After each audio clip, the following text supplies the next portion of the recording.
Do you ever feel like you're showing interest in someone and it might not be reciprocated?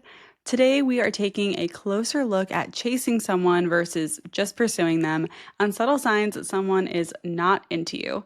You're going to learn how to tell if you're chasing them, how to stop, and what to do in the future when you feel like the interest and energy is not mutual. Welcome back to Dating Intentionally. I'm Talia. I'm sharing no nonsense advice for navigating dating and relationships with confidence and ease, whether you've been dating for a while or you're just getting started. I believe dating can be fun, and if you're struggling in your journey to find your match, you are in the right place. In this episode, we'll talk about what chasing is, how it's different than pursuing someone in dating, and I'll share stories from times I was the one chasing someone and what happened. And then we're going to get into 5 signs someone is not into you.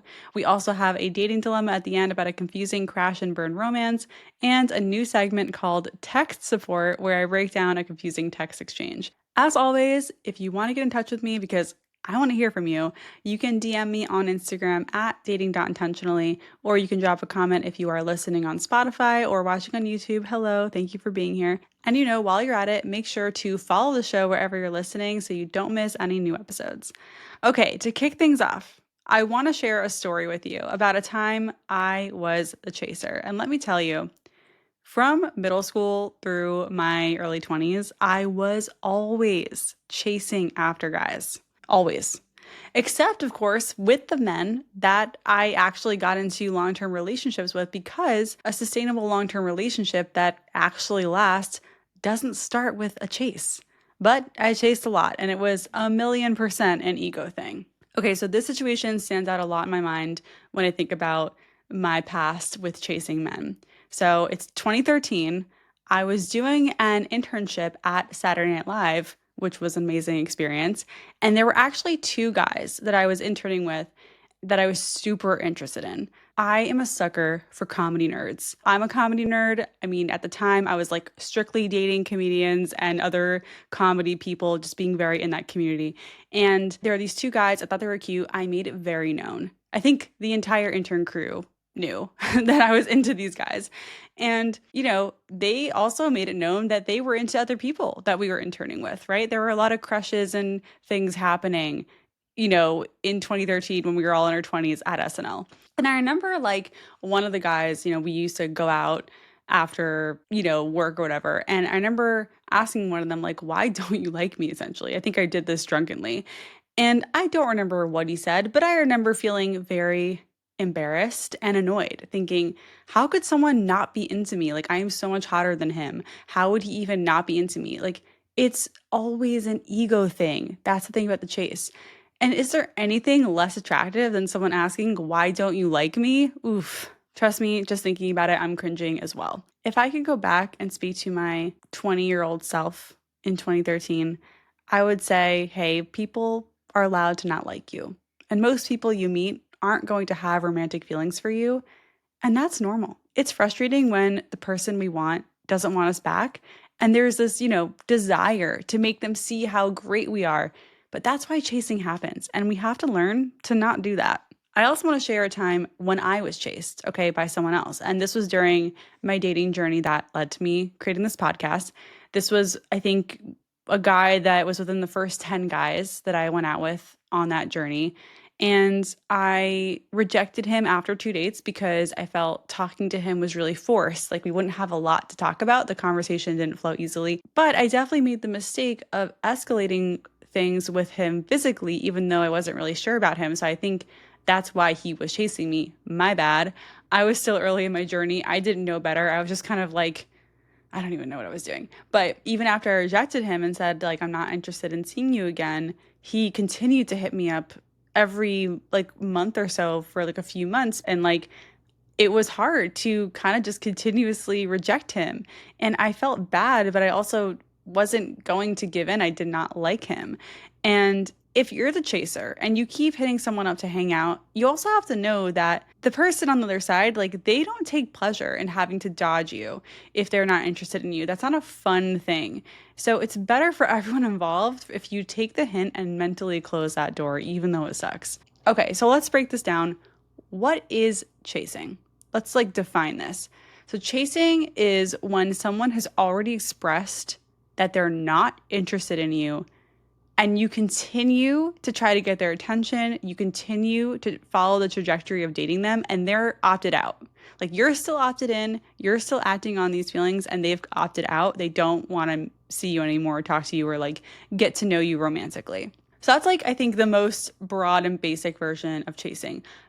Other ways chasing shows up, maybe you're masking to try to win them over. Like that means when you're like basically lying and saying, "Oh yeah, I'm really into sports," just to like get them because like they're into sports, like just to match their energy with that, just to like, "Oh, like yeah, I'm into that too," or "Yeah, I love that show," and it's like you've never watched it.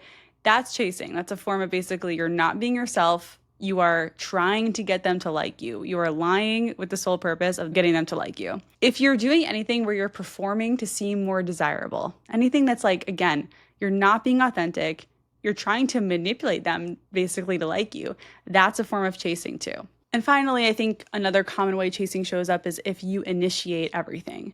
And I mean everything. So I think balance is tough, and we're going to get into what that looks like in this episode.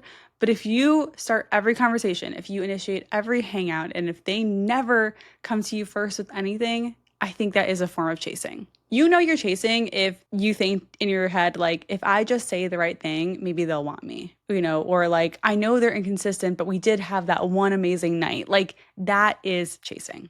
Okay, so I have some questions that are related to this that I want to answer that came in from Instagram. One, is restarting a dying conversation on the apps chasing? So, no. I don't think if the conversation is starting to like fizzle out and you want to restart it and you are doing this for the first time, it's not chasing. But if you are doing it for the second and the third time, that is chasing. I think in general, you're allowed to give people like one follow-up, one last ditch effort to see if something will spark up.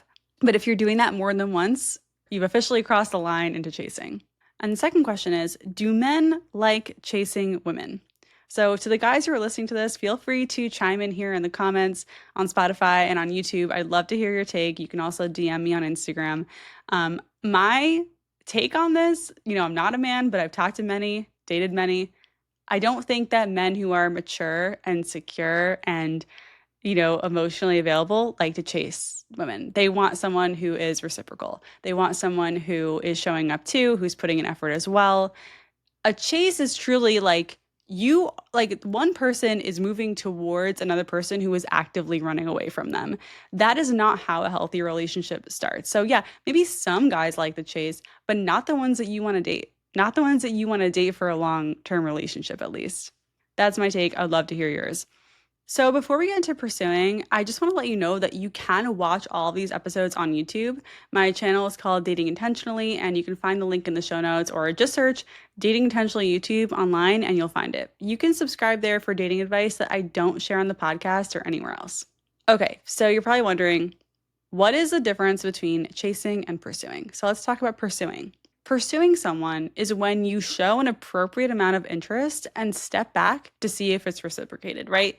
Pursuing is more like showing interest when you're interested, which I've talked about a lot on this podcast, and I will link relevant podcast episodes in the show notes on this topic. This could look like you tell someone that you want to meet, but then you also see if, they move the plan forward, right? You are showing that you want to invest in this. You're like, I want to meet, I want to see you, but you're not going all the way necessarily. You might allow them and give them room to also make part of the plan. Another way you can pursue healthily is like you show interest in their world and you see if they show interest in yours, right? You also want to see, are they asking you questions? Are they curious about your life? Do they want to listen to you or do they keep interrupting you, right? Another way you can pursue healthily is like if you tell someone you're dating that you like getting to know them and you can really genuinely feel that they're enjoying it as well based on their words and or actions. You're showing them your full self. You're focused on connecting. And it also means that you're ready to walk away when you hit a deal breaker or if you feel like it's not a good match or if they don't have time for you. And this is a core difference. Chasers will work to convince someone to give them time. Pursuers decide to stop investing in pursuing if the other person doesn't make time. Making plans should not feel like pulling teeth. Okay, that's really one of the biggest things I want you to take away from this episode. If making plans is excruciating, it's just not meant to be. And I say this as someone who is married to a person who wasn't even local to my city, right? We made it work even though we were living in different states when we first met. Like that wasn't like pulling teeth. It was like, oh, I'm not there. Let's set up a Zoom call. Easy. I was like, sure, easy, very quick. Okay, so here's some more questions I got on this topic. What are boundaries to set when pursuing so it doesn't feel like chasing? So, one clear boundary you can set is like, okay, I'm going to follow up one time on this plan that's like barely happening. Or I'm going to reach out one more time to see if they're interested in continuing this connection. And if they're not, you close the door mentally. You put that connection down and you move along. That is the boundary. It's like, okay, I am going to do my part. I'm going to follow up. But if that's met with silence or another vague, like, yeah, we'll see answer, I'm walking away. So I think that's like one of the best boundaries you can have. Another boundary could be like, okay, I planned the last date and I want to see if they're going to plan the next one. So I'm going to say, I want to see them again, but I'm going to leave the ball in their court to make a plan and see what happens, right? You're doing your part by expressing interest, but you're not going to necessarily do all the work for them and see what they do. All right, next question. How do I know when I'm putting in too much unreciprocated work versus normal ebbs and flows? This is a great question. So, as we all know, life happens, things get busy, people go on trips, they have things they have to deal with in their life. So, it's not it's impossible for it to be equal 100% of the time. Like, you make a plan, they make a plan, you make a plan. Like, it's not always going to happen that way. So, I think one thing to pay attention to is if you feel like you're putting in too much work, then you probably are. Like, listen to your gut feeling on that, and then you can decide if you want to speak up about that, if you want to step back, or if you just want to move on, right? Those are kind of your three options there. I like speaking up. I think that's the best option when you feel that way, like versus just stepping back because you could just step back and then like nothing happens, and I think that's like really the clue is if you are starting to feel that tension of like, oh, you know what, this is starting to feel like I'm unwanted because I'm just doing everything and they're not coming to me. But then you can also evaluate like, did I give them space to come to me?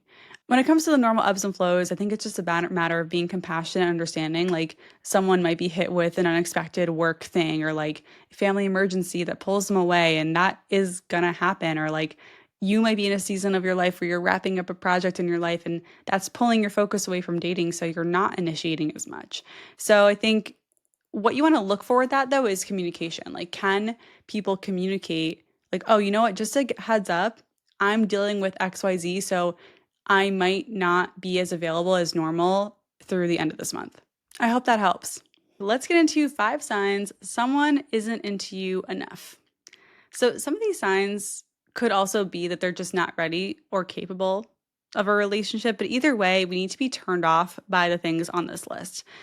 Like we need to be turned off when someone shows disinterest. It's not a sign to keep pursuing them or try harder, right? That is chasing. So again, if you notice these signs, this is not a time, this is not your cue to push in more, to give them more, to try harder. It's your sign to probably walk away. All right, the first one is if the conversation feels surface level or transactional. So I think people sometimes miss this because it's easy to rationalize, especially over texting. But if they're not at all curious about you, your inner world, what's going on in your life, and if everything kind of just feels like small talk, or like logistics, they're really not trying to get to know you. And that I think can be quiet disinterest. And if you're someone, by the way, who's bad at asking questions, and you want to get better at that, I do have an episode. I'll link it below, but just know that that is a sign of disinterest. So if you are interested in someone, do the work of asking questions. And if someone isn't asking you questions, and if someone isn't even like prompting you in any way to talk more about your life, maybe questions aren't like the only way, that means they're not interested. And you deserve someone who shows that interest, right? 2, if you're confused more than you're clear. Confusion is a huge sign that something is wrong, right? This is a signal. And healthy interest is going to feel grounding and warm and safe and fuzzy, not necessarily anxiety inducing, right? When someone's healthily showing interest in you, you're not second guessing them, right? So if you have no idea where you stand with them and you've been dating them for a while, that is a sign they're probably not interested in you. And also, it's just, again, you deserve clarity. So it's like we can take it as a sign of disinterest, and or we could take it as a sign that this is not your person. Three, if they're vague or avoidant about the future. So this one is a red flag that can also be missed. It's often, delivered with charm, or it can be like, let's just see where it goes, or like, we'll see if things work out. If it sounds casual and open and there's no action behind it, it's usually a sign of disinterest. And I think some people do stall if they're like can't make a plan, but like if they're just vague and they never really say when they're going to see you or if they want to see you, they're not interested. Four, if they avoid emotional intimacy. So this is going to look like if they don't share anything about themselves, if they don't open up to you, if they don't like let you into their world. It's again, either they're scared, not ready, or not into you. And we don't want any of those things. We don't want any of those things in dating. And five, your gut tells you that they're not interested, right? If you are at a gut level feeling that, it's probably right. Like, again, maybe the first step is to zoom out and evaluate their actions and see if they align with their words, see like what are they actually doing. But like, if your gut feeling is that they're not into you, don't ignore that. So as you reflect on these five signs, I'm just curious, like thinking back on your dating life, can you think of a time where you overlooked someone's sign of disinterest and chose to chase and like figure it out and like maybe like beg them or like try to convince them, not beg, but you know what I mean? Like try to convince them to like try and figure it out together when they've already said that they don't want to move forward. I also want to give you some suggestions on how to call this out because, if you decide you want to walk away, you're not ghosting them. You can call it out before deciding to move on. So you can say, like, hey, this feels one sided. I'm looking for mutual effort, and this doesn't feel like that. You could just, again, you're naming it. See what they say. Or you can be like, hey, you seem unsure, and I'm not in the business of convincing someone to like me. Again, just calling it out matter of factly. Directness is kindness. Okay, so I have some more questions to get into here. If a guy doesn't take the lead, do I walk away? So here's the thing. If a guy, like, it depends on what you want, right? If I'm assuming you're asking this because you do want a guy to take the lead.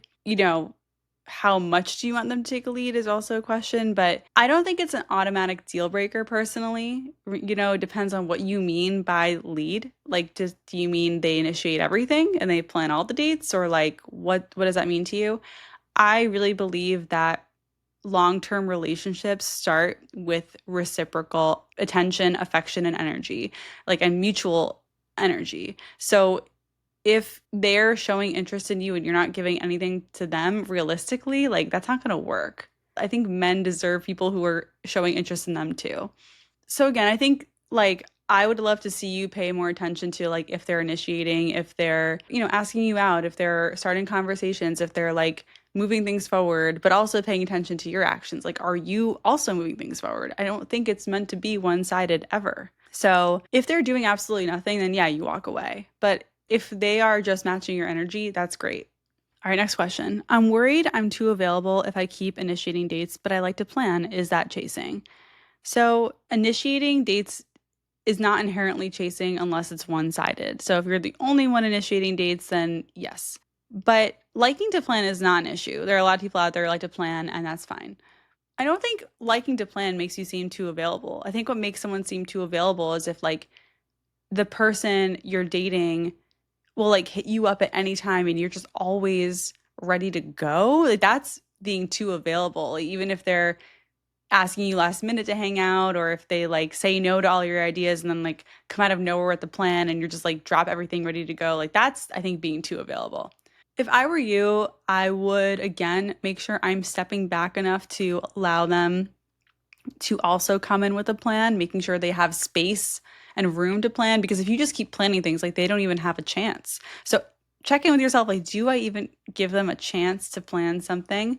Another thing you could do is tell them, like, I'm a planner. I like to have things on the books. My schedule is typically pretty full because I make lots of plans. So if you want to see me, we need to make plans. And I expect that you are going to pull your weight in that, right? You can say that out loud and see how they react. If they say, like, you know what, yeah, I'm not a planner, they're probably not your match. Do I send another message after expressing interest in meeting again?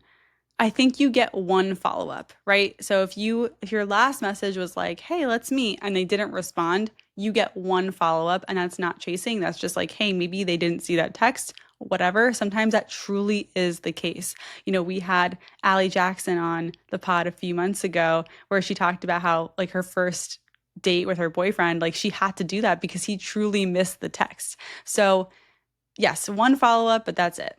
After that, that's chasing. Last question. How can I measure reciprocity without scorekeeping? I would say focus on how you feel, not counting actions. Don't comb through the past, like selecting every point every time they were like doing something and every time you were doing something. Focus on how you feel emotionally. Like, and if if you're asking this, you probably don't feel like things are being reciprocated, then you want to zoom out and be like, am I paying attention to what they are doing or am I only paying attention to what they're not? And it's a really important shift to make. So if you tend to be someone who focuses on the negative space, you have to train yourself to also pay attention to what exists, what they are doing, not what's missing. We have a new segment called text support, not like tech, but like text, like texting. And I'm going to analyze screenshots that were sent in by you, the listeners, of your texts, of these confusing text situations. We're going to go through them together and figure it out. Okay, so this one kind of aligns with this topic of chasing and pursuing. So let's get into it. It's a girl and a guy. They're trying to nail down plans. She goes, "When are you next free?" He says, "I'm not even sure I've got plans this coming weekend. You?" She says, "Okie doke. I'm free Friday and probably Saturday evening." He says, Okay. Yeah, I'm kicking ball Friday and Saturday linking some mates, so we'll have to see." Then she says, "No probs. Let me know when you do. We still have comedy next week anyway." And he goes, "For sure," with like threes. And oh, yeah, that's true. Looking forward to that. So, okay, this is a really good example of someone who does not want to see you. Like, I feel for the person who sent this in. I appreciate you letting me talk about this text thread because this is such a common, I'm sure you listening have this exact version of this conversation on your phone right now with someone because it's so common to have this kind of conversation. So what's happening here is like she's being like, "When are you free next?" Okay.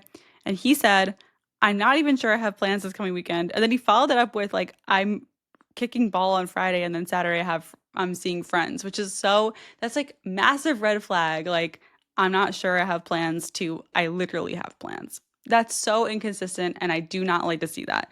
So, and she's offering, "I'm free Friday and probably Saturday evening."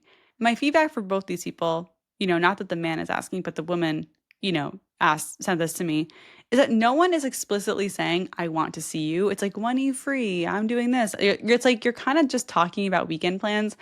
I don't know. I love to hear your take on this. Like, I'm more like I want to be as direct as possible and not drop any hints. Just saying, "When are you free?" sometimes isn't enough. I think sometimes you have to be like, "I want to see you." Right? That's what pursuing looks like. Like, I am literally texting right now. It's not because I'm shooting the shit. I actually don't care about your weekend. I just want to see you. Like, that's really what she needs to be saying here. And the fact that he's like being so vague, this is one of the signs we talked about earlier, is clearly showing he's not interested in making another plan with her. He could easily fit her in around kickball and linking with some mates. I mean, come on. So I would say if I were her, I would let this one go and in the future be more direct about my intentions, right? "I want to see you. I'm looking forward to our next date. When is that?" But yeah, this one is not going to pan out. I think everyone listening, I think we all agree on this. But let me know if you don't. I mean, hey, I'm here for your opinions as well. All right. Thank you so much for listening to today's tech support. Thank you for trusting me. Don't forget you're doing great. And if you know someone who is navigating dating and could use a little confidence boost or some fresh perspective, I would love it if you share this episode. And if this podcast has helped you, a 5-star review on Apple or Spotify goes a very long way. Thanks again. I'm Talia. This is Dating Intentionally, and I'll catch you next time.